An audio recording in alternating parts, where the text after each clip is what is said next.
Welcome to Outback Outdoors. Make sure you like, subscribe, and click the alert to stay up to date on all our new videos. I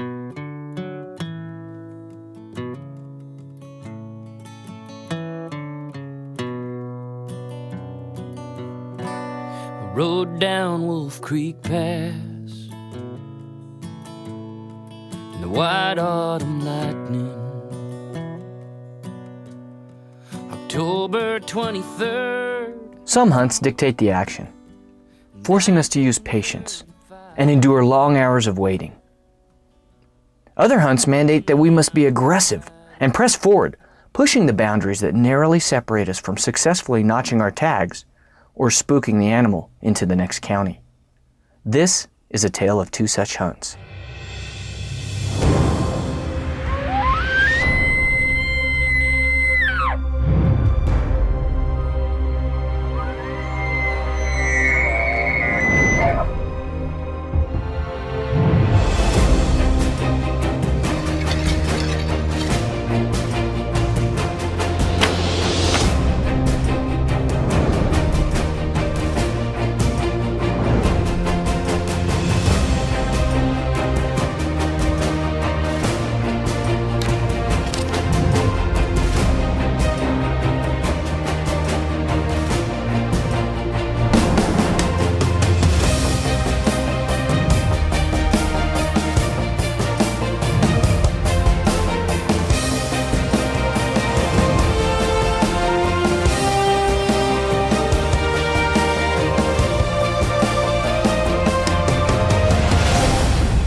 Tomorrow morning's the opening day of Colorado's archery season. Been up here scouting the last few days, getting stuff ready. Seems like generally the elk are living in this thicker country, rougher country, and the deer in this open, more gentle country. So it's fun looking at some of these big bulls, but I'm gonna go head back down across this flat and see if we can find some bucks for tomorrow.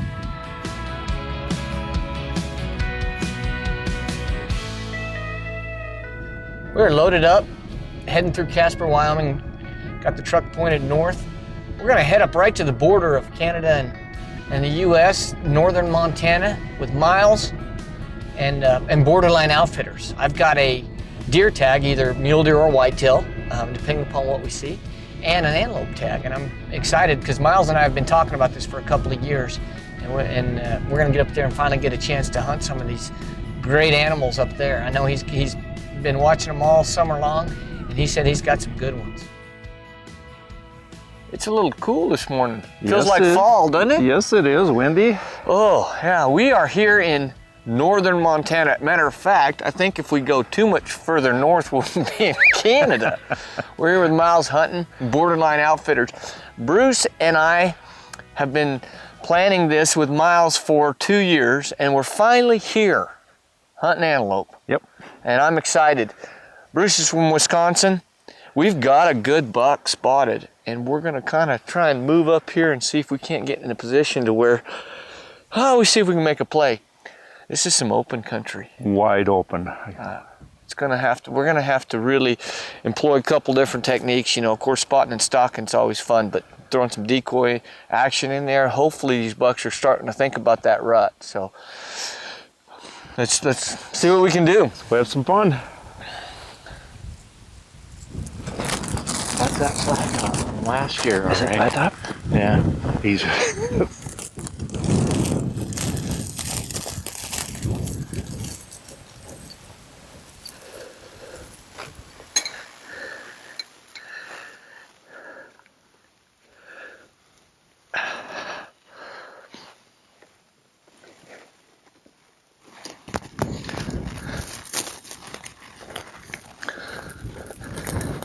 He's watching. Yeah, I see him.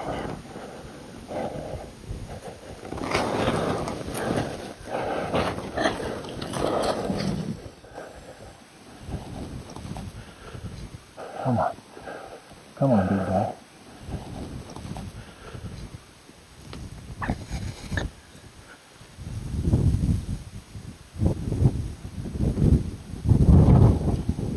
Come on. Come on.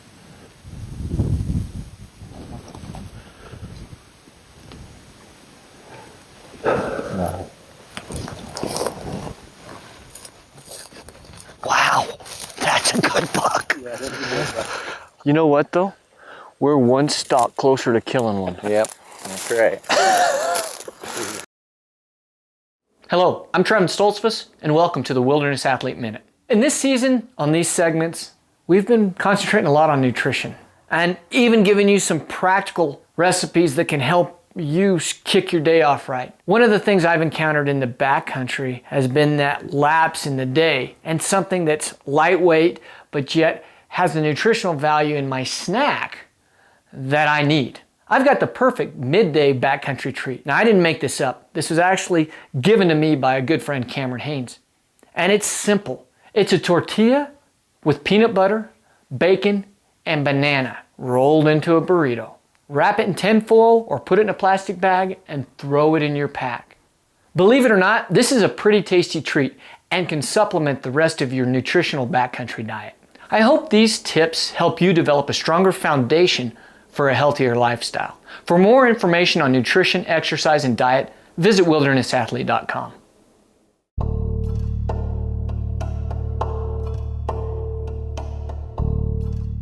We didn't find the buck that we put to bed last night. I'm assuming he's going to be working into these aspen pockets to bed down for the day. It's an aggressive play, but I don't have much time. So we're going to get the wind in our face, sun at our back, do a little still hunt through these aspen pockets, see if we can see him before he sees us and make a play on him.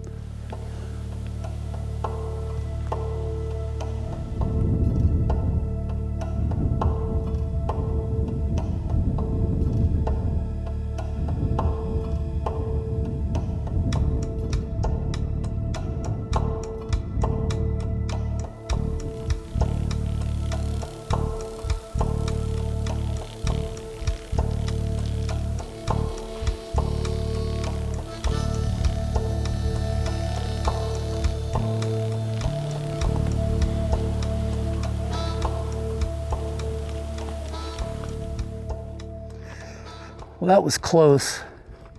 I got to within 100 yards of them, and then they didn't go for it after about 100 yards. But let's gather up, go over the ridge, see where they've gone. Maybe get another shot at them here.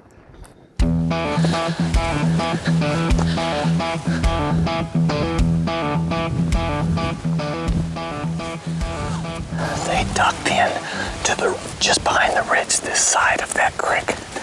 Yeah. So I don't know if they're going to try and circle around and come up downwind. But they started running. Oh, they're coming. Okay. That's what I was afraid of. They're still ways out there. Here they come.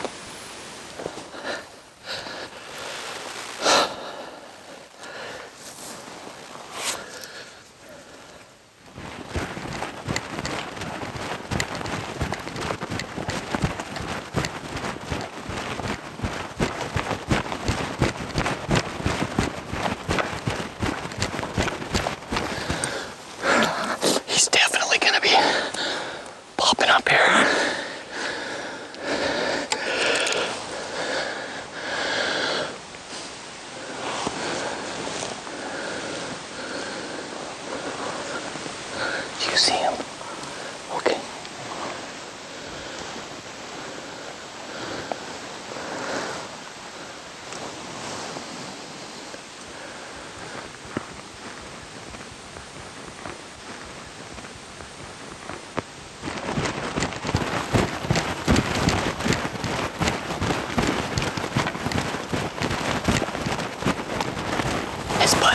bigger. Keep moving, keep moving, keep moving.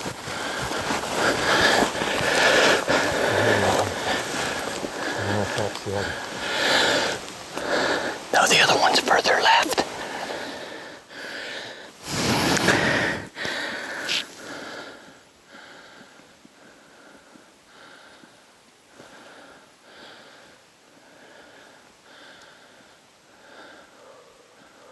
This is the fun way to hunt.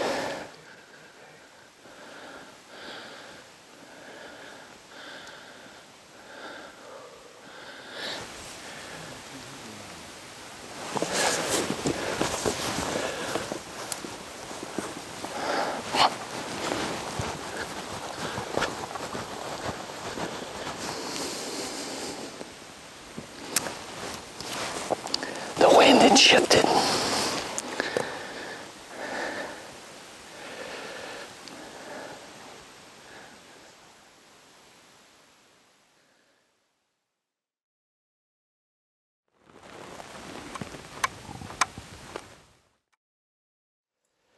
I have to say this, 135 yards, and that was on spooked antelope because those were the bucks that were coming in the first time we didn't know about, and we got those to come all the way 135, and they were looking at us all the way across that flat, dead on, and when we popped these up, they knew it was antelope, so we decoyed them in. That was got to be close to half a mile, wouldn't you admit? Oh, heck yeah. Or maybe a little further. That's cool.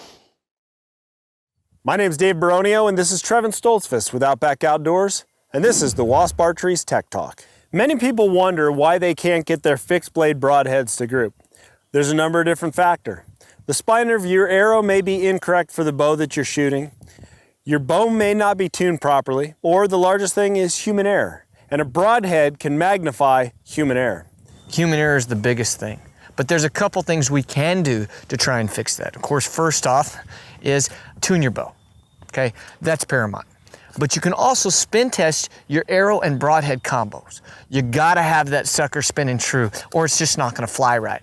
And then when you're tuning your bow, start with a bare shaft tuning. You bare shaft tune, then you can do what we call a walk back tune, and then a true broadhead tuning where you're bringing your field points and you're making your adjustments on your rest to bring the field points and the broadheads together. That's the key. Please shoot the broadheads. Don't just go tune your bow, come out, screw on a broadhead and go hunting. Actually shoot your broadheads. Get to know how they fly. You'll find the best combination for your bow. Check out Wasp Archery. Make the switch.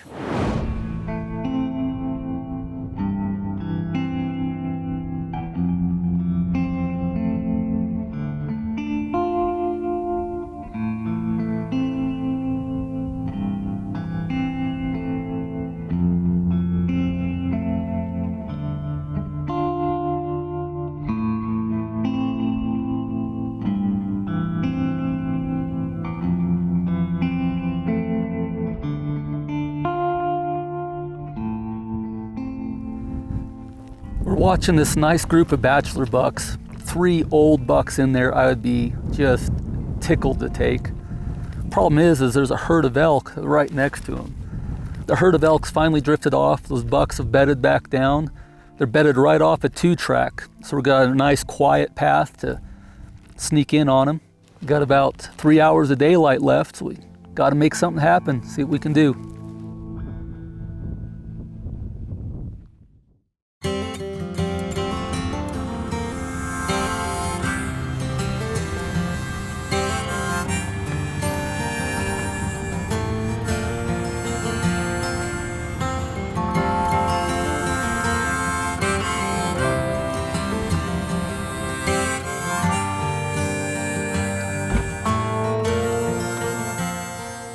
River riders wait for her,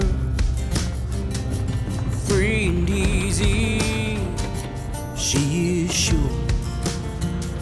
The salmon river and her soul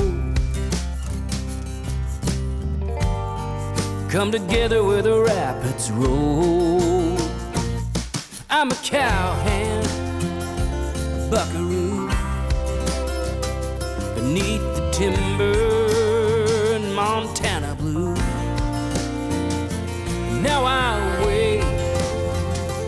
Friday night.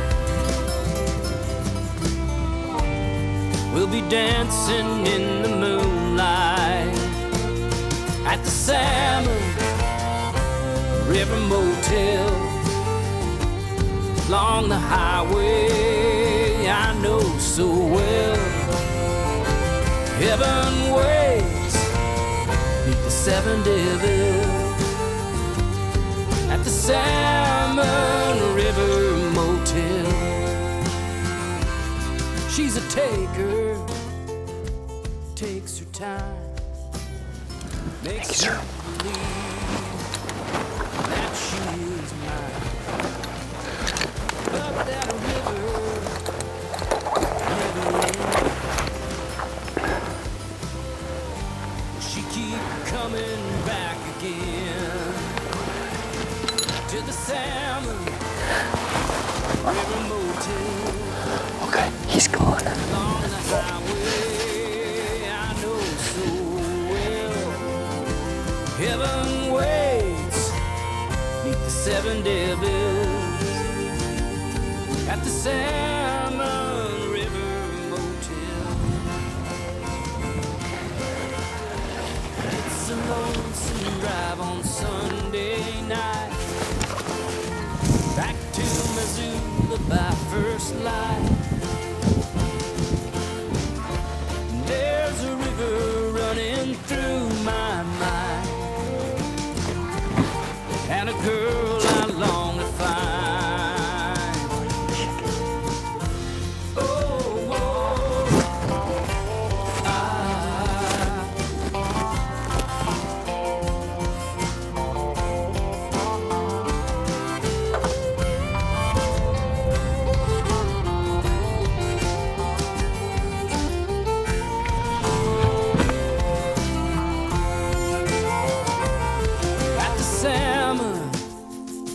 River Motel, along the highway I know so well. Heaven waits with the seven devils at the Salmon River Motel. Oh, oh, oh, oh, oh.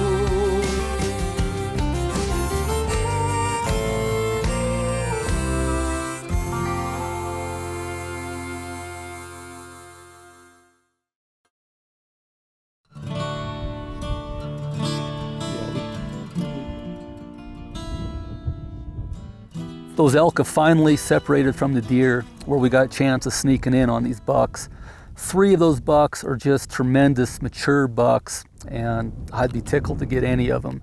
About 3 hours of daylight left, so we're gonna make the most of it here.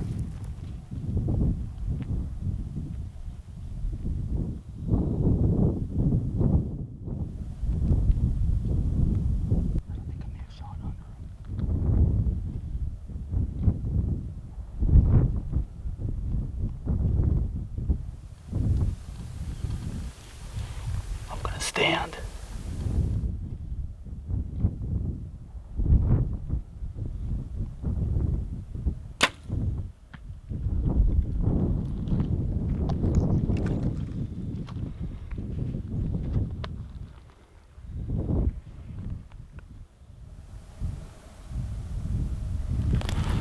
Shot felt good.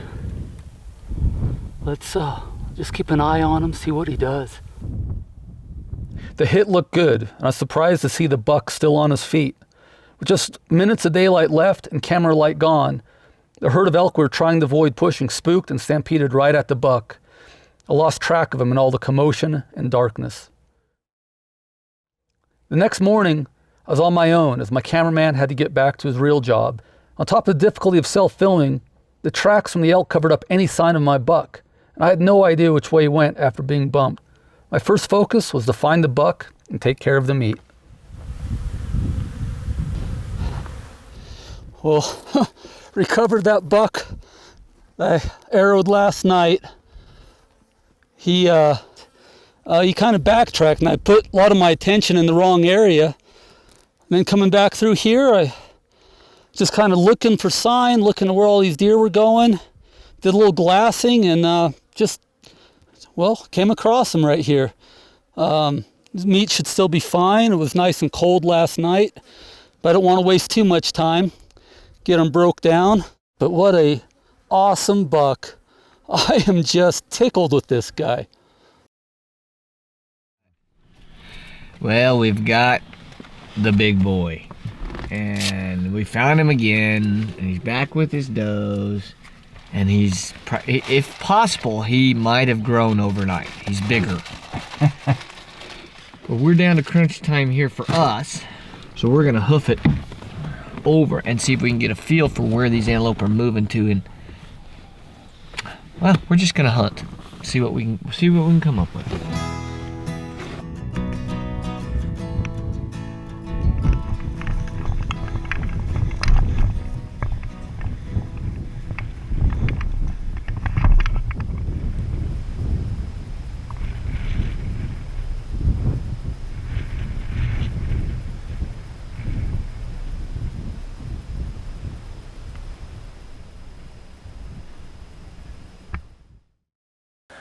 Wow.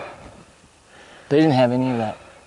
Well, we didn't realize that big buck was with those other bucks. We thought he was with some does. And they're just not that primed, but it could be any day. It's been a great hunt. We've had some close calls. It just needed to go in our favor just a little bit more. Yeah. So. No, it's been fun. A lot of good stalks. Buddy, it's been a pleasure. Thank you. Hunting with Bruce and getting to know you guys, Miles Hutton and Borderline Outfitters. It's a phenomenal place up here. Today we'll hook up again. You got it. Thanks, guys.